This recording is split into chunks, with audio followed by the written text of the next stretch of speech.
ابھی ہم نے علی پہنچایا نہیں، ہم نے علی مخالفوں تک علی مولا کا پیغام پہنچایا نہیں۔ جب تک پہنچائیں نہیں اس وقت تک ان کے لیے دروازہ کھلا رکھیے۔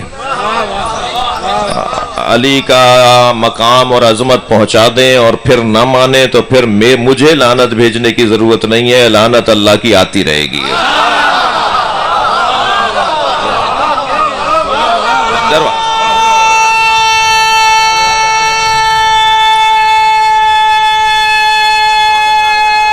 ماشاءاللہ توجہ کر لی۔ یا ایھا الذین آمنوا من یرتد منکم عن دینہ، اور جو اپنے دین سے مرتد ہو گیا، اگر کسی نے دین سے ہاتھ اٹھا بھی لیا، فسوف یأتی اللہ بقوم، تو پھر اللہ اس کی جگہ ایک اور قوم کو لے آئے گا، اس کے جانے سے کوئی فرق نہیں پڑے گا۔ عزیزو، عزاداری کے 3 ستون ہیں۔ من بکا، جس نے حسین پہ گریہ کیا آپ، اور تباکا، جس نے حسین پہ رلایا میں یعنی ذاکر، اور اب کا جس نے حسین پہ رونے کا ماحول بنایا، شکل بنایا نہیں، یعنی بانی۔ میرے مولا صادق نے 3 ستون قرار دیے ہیں عزاداری کے: رونے والا، رلانے والا، ماحول بنانے والا، فرش عزا بچھانے والا، یہ ٹینٹ لگانے والا، یہ انتظامات کرنے والا، یعنی سامع، خطیب، بانی۔ ان میں فضیلت کس کی ہے؟ جس کا پہلے ذکر کیا ہے۔ مولا نے پہلے ذکر کیا رونے والوں کا۔ آپ کا مقام مجھ سے زیادہ بلند ہے، اور بانی کا مقام سب سے آخر میں ہے۔ جی ہمارے ہاں گنگا الٹی بہتی ہے، جی سب سے بڑا مقام آپ کا ہے، اس لیے کہ آپ میرے محتاج نہیں ہیں۔ میں مولا کا ذکر کرنے کے لیے بانی کا محتاج نہیں ہوں۔ جی آپ مرثیے کی کتاب کھول کے بیٹھ جائیے، 2 آنسو حسین پہ بہا لیجئے، ثواب مل جائے گا، اس لیے مقام آپ کا بلند ہے۔ میں ظاہری طور پر اوپر بیٹھا ہوں، لیکن حقیقت میں بلند نہیں ہوں، اس لیے کہ اس جگہ پر آ کے اولیاء بیٹھتے ہیں۔ آپ کے ہی درمیان اللہ فرشتوں کو بھیجتا ہے، اس زمین سے فرشتے پر مس کر کے جاتے ہیں، جہاں حسین کے نام پر مجلس کا فرش بچھے، اور جب یہ فرشتے لوٹ کر واپس جا رہے ہوتے ہیں تو رہ جانے والے فرشتے کہتے ہیں تمہارے اندر سے وہ خوشبو آ رہی ہے جو عرش پر بھی نہیں ہے۔ تو وہ کہتے ہیں کہ ہم زمین پر گئے تھے جہاں حسین کا ذکر ہو رہا تھا، تو کہتے ہیں ہمیں بھی لے جاؤ، ہم اپنے اندر وہ خوشبو لینا چاہتے ہیں۔ تو فرشتے کہتے ہیں انہم متفرقون، وہ اپنے گھروں کو چلے گئے، مجلس ہو گئی، تو کہتے ہیں ہمیں اس فرش سے مس ہونا ہے جہاں وہ بیٹھے ہوئے تھے۔ یہ کیوں؟ اس لیے کہ جو ذکر ہے وہ بہت بلند ہے۔ تو میری اور آپ کی حیثیت ہے اس ذکر کی وجہ سے۔ ہم نے اگر بے وفائی کی، ہم نے اگر دغا کیا، دھوکہ کیا، چیٹنگ کی، جی مولا سے ہی اگر ہم نے دھوکہ کیا، تھوڑی کڑوی باتیں کہوں گا بھائی، پہلے میں اپنی کہہ دیتا ہوں تاکہ آپ کو برا نہیں لگے۔ اگر میں نیاز لیتے وقت خدا نہ خواستہ بانی سے کہوں کہ کم ہے اور دو، تو پھر میں پھر قیامت میں بی بی سے کیا مانگوں گا؟ میری گزارش ہے اپنے محترم پڑھنے والوں سے کہ نیاز کو نیاز رکھو، نیاز کو تجارت نہ بناؤ۔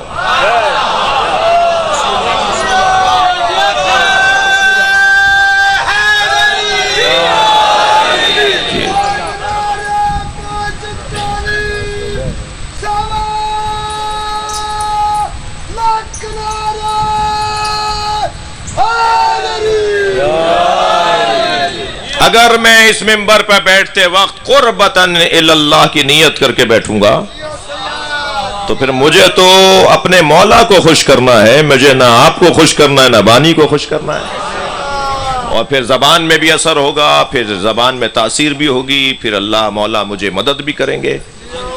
تو پہلا یہ مجھے اپنے اوپر تھوڑا سا اپنی اصلاح کی ضرورت ہے۔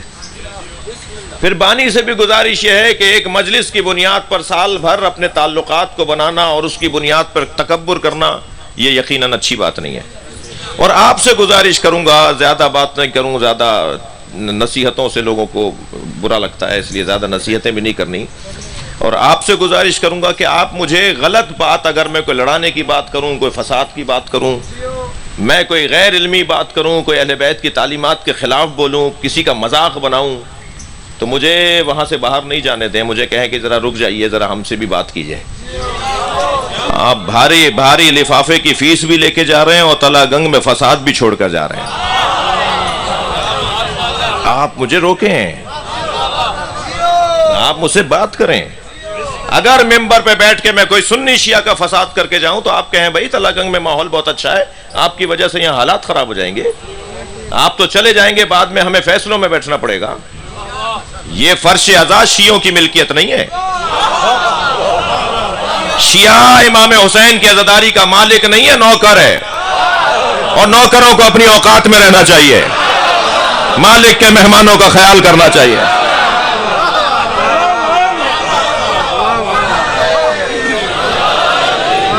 یہاں کوئی حق نہیں پہنچتا میرے بھائی کو یا مجلس میں بیٹھنے والوں کو کہ دروازے پر پوچھیں تم سنی ہو یا شیعہ. میں سنیوں کو تو اپنی جان بولتا ہوں، سنی ہمارے بھائی نہیں جان ہے. میں پاکستان میں مجلس پڑھ رہا ہوں، اس خطے کا ماحول ہی کچھ اور ہے. یہاں کا سنی بھی سمجھدار ہے، شیعہ بھی ہوشیار ہے.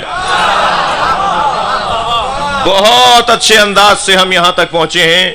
بیچ میں کوئی 15-20 سال تک کچھ فسادیوں نے کہیں سے ڈالر پا کر کہیں سے ریال پا کر فساد پھیلایا، لیکن الحمدللہ سنی بھی سمجھتا ہے کہ فسادی کون ہے، شیعہ بھی جانتا ہے کہ فسادی کون ہے. جنہوں نے پاکستان کی دیواریں کافر کافر کے نعروں سے کالی کی، وہ نہ سنی ہے نہ شیعہ. سنی جانتا ہے، سنی مانتا ہی نہیں انہیں سنی. وہ کہیں اور سے تنخواہ لینے والے لوگ، اور اتنے بے وقوف ثابت ہوئے ہیں کہ آج کہیں منہ چھپائے بیٹھے ہیں. ہم تو آج بھی چوک پہ مجلس کر رہے ہیں.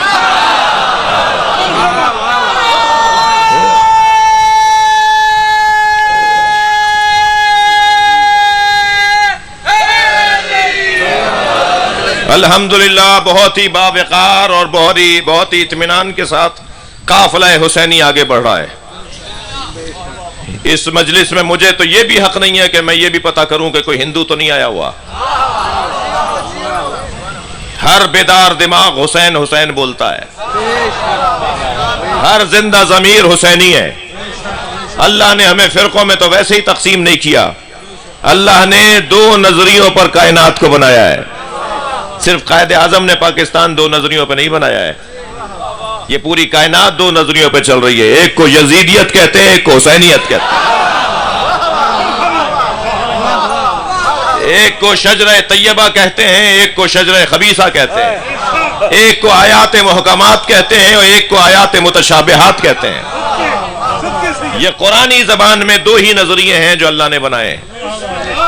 لیکن خبردار، اگر کوئی ہاتھ باندھ کے نماز پڑھ رہا ہے تو میں اس سے نفرت کرنے لگوں، سجدگاہ نہیں رکھ رہا میں اس سے نفرت کروں. ہاں، اسے سمجھاؤں ضرور کہ علی نے نماز کیسے پڑھی. ہاں، میں اسے پیغام ضرور دوں کہ حسین نے نماز کیسے پڑھی.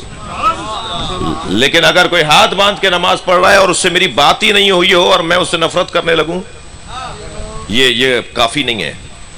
اہل بیت کے فضائل میں جتنا کام اہل سنت نے کیا ہے وہ کوئی شیعوں سے کم نہیں ہے. 700 سال پہلے، 800 سال پہلے، 500 سال پہلے، 300 سال پہلے بزرگ علماء اہل سنت نے جو مولا علی کی شان میں کتابیں لکھی ہیں، صرف اس پر ہی اگر گفتگو ہو تو مجھ جیسے طالب علم کو 5 مجلسیں چاہیے. ابو الحسن ابن مغازلی اہل سنت کے محدث ہیں، 700 سال پہلے کتاب لکھتے ہیں مناقب امیر المومنین علی بن ابی طالب کے نام سے. اس کے مقدمے میں لکھتے ہیں کہ میں علی کے فضائل اس لیے نہیں لکھ رہا کہ میں شیعہ ہوں، بلکہ میں علی کے فضائل اس لیے لکھ رہا ہوں کہ نبی کی حدیث ہے، جس نے علی کی ایک فضیلت لکھی اس کے 1000 گناہ معاف. میں اپنے گناہوں کو معاف کروانے کے لیے کتاب لکھ رہا ہوں. طویل فہرست بنے گی علماء اہل سنت کی، جنہوں نے ابھی پچھلے دنوں مولانا طارق جمیل نے کتاب لکھی گلدستہ اہل بیت کے نام سے. بڑی مارکت الارا کتاب ہے، بہت ہی حسین کتاب ہے. اور کیا کوئی شیعہ کہے گا جو امام شافعی نے مولا کے لیے کہہ دیا؟ جی بہت گہری بات کر گئے جو یہاں بیان کرنے سے میں بھی گریز کر رہا ہوں۔ مختصر یہ کہ ہمارے جانے سے کچھ نہیں ہوتا، ہمارا کوئی احسان نہیں ہے اس نظام پر، ہم نوکر ہیں، فقیر ہیں۔ اور عزیزوں، میں اپنے ثروت مند لوگوں سے جو یہاں تشریف فرمائے، اللہ آپ کے عزت میں، رزق میں اضافہ فرمائے، اللہ آپ کی زمینداری میں برکت عطا فرمائے، کاروبار میں برکت عطا فرمائے، آپ کو جو گریڈ ملا ہے اس سے زیادہ گریڈ آپ کو نصیب ہو، اور جو پریشان حال ہیں ان کی پریشانیاں دور ہوں۔ مگر میرے عزیزوں، مجھے وہ پیسے والا شیعہ عجیب سا لگتا ہے کہ جو نوکروں سے نیاز بنواتا ہے، نوکروں سے فرش عزا بچھواتا ہے، نوکروں سے ٹینٹ لگواتا ہے، خود کرسی ڈال کر حکم چلا رہا ہوتا ہے کہ ایسے کرو ویسے کرو۔ نوکر تو بڑا سیانہ ہے، تنخواہ بھی لے گا، حسین سے شاباش بھی لے گا۔